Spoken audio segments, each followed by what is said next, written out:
তো বন্ধুরা, তোমাদের আবারও প্রত্যেককে স্বাগত জানাই তোমাদের প্রিয় চ্যানেল এনজয় লার্নিং চ্যানেলে।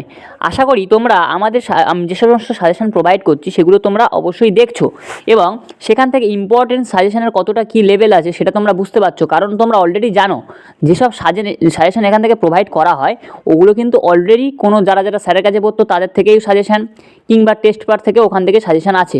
কিন্তু আমি এখানে আজকে যে সাজেশানটা দেবো সেটা কিন্তু খুব ইন্টারেস্টিং হতে চলেছে, কারণ এখানে আজ প্রথমবার ভৌতবিজ্ঞানের অধ্যায়ভিত্তিক 4 থেকে 5টা করে প্রশ্ন আমি এখান থেকে সাজেস্ট করব তোমাদের। আশা করি 100% ওগুলোই লেগে যাবে, ওকে। এবং আমি যেটা সবসময় তোমাদের বলে থাকি যে তুমি যদি চ্যানেলে নতুন হয়ে থাকো তো চ্যানেলটা সাবস্ক্রাইব করে পাশে থেকো এবং মন দিয়ে ভালো করে পড়াশোনা করো, টেক্সট বই পড়বে প্লাস সাজেশান পড়বে, ওকে। তোমার পরীক্ষা 90% নিচে কেউ লাভাতে পারবে না। তো চলো কী কী আছে দেখে নেওয়া যাক। প্রথম অধ্যায় থেকে দেওয়া হয়েছে, দেখো পরিবেশের জন্য ভাবনা। প্রথম অধ্যায়, এখান থেকে 5টা প্রশ্ন ভালো করে করবে। কি কি আছে না, কি কি কারণে ওজোন গহ্বর সৃষ্টি হয়। নেক্সট প্রশ্ন দেখো, স্ট্র্যাটোস্ফিয়ারের সংক্ষিপ্ত পরিচয় দাও। এবং 3 নম্বর প্রশ্ন হবে, দেখো মিথেন হাইড্রেট কি। ওখানে থেন হাইড্রেট আছে, ওটা তোমরা একটু কারেকশান করে নেবে, ঠিক আছে। একটু কারেকশান করবে, কি মিথেন হাইড্রেট লিখবে, ঠিক আছে। তারপরের প্রশ্ন দেখো, গ্রিনহাউস গ্যাস কাকে বলে, কয়েকটি গ্রিনহাউস গ্যাসের নাম লেখো। এগুলো, এই প্রশ্নটা খুব ইম্পর্টেন্ট, ভালো করে দেখবে। এবং আমার যে লাস্ট প্রশ্ন সেটা হলো কিন্তু জীবাশ্ম জ্বালানি কাকে বলে, উদাহরণ দাও।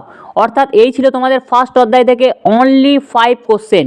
5টা প্রশ্ন করলেই কিন্তু তোমাদের কাজ শেষ। 5টা প্রশ্ন এখান থেকে কিন্তু খুব ভালো করে পড়তে। হয়তো কেউ অনেকে বলবে যে দাদা হয়তো 5টা দিয়েছে, এখান থেকে আমি হয়তো 2টো করে যাব, কিন্তু আমি তাকে বলবো এরকম করো না, কারণ গোটা অধ্যায় থেকে কিন্তু 5টা মধ্যে কোশ্চেন দেওয়া হয়েছে। তো চলে এসো পরের অধ্যায়ে, গ্যাসের আচরণ থেকে আছে। গ্যাসের আচরণ থেকে কী হবে বলো। এখান থেকে দেখো কিছু অঙ্ক একটা দিয়ে দিয়েছি প্রথমে, যে 76 সেমি চাপে 27 ডিগ্রি সেলসিয়াস তাপমাত্রায় কোনো গ্যাসের আয়তন 200 সিসি, ঠিক আছে।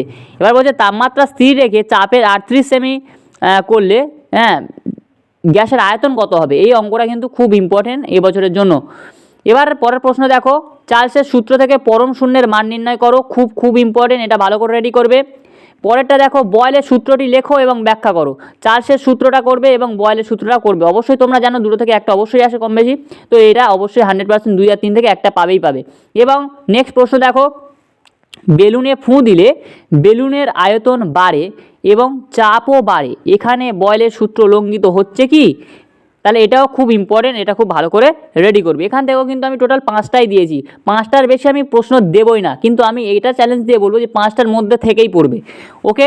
নেক্সট দেখো 5 নম্বর প্রশ্নটা দেখো কি আছে, যে গ্যাসের অণুগুলির বেগের ও চাপের ওপর উষ্ণতার প্রভাব লেখো, ঠিক আছে। 5 নম্বর প্রশ্ন কিন্তু আমার 5টা প্রশ্ন কিন্তু কমপ্লিট হয়ে গেল। এবার চলে এসো 3 নম্বর অধ্যায়, রাসায়নিক গণনা থেকে। অর্থাৎ আজকে আমি 3টে অধ্যায় কমপ্লিট করাবো, নেক্সট দিন আবার বাকিটা করে দেবো। তো আজ রাসায়নিক গণনা থেকে কী কী দেওয়া হয়েছে দেখো, পারমাণবিক ভর বলতে কী বোঝায়। নেক্সট প্রশ্ন দেখো, C12 স্কেলে কোনো মৌলের পারমাণবিক ভর এককের সংজ্ঞা দাও। খুব ইম্পর্টেন্ট। 28 গ্রাম নাইট্রোজেন ইজিক্যাল টু কত গ্রাম পরমাণু নাইট্রোজেন। এবার 4 নম্বরে এসো, 4 নম্বরে দেওয়া আছে ভর ও শক্তির সম্মিলিত নিত্যতা সূত্রের গাণিতিক রূপটি লেখো। খুব ইম্পর্টেন্ট।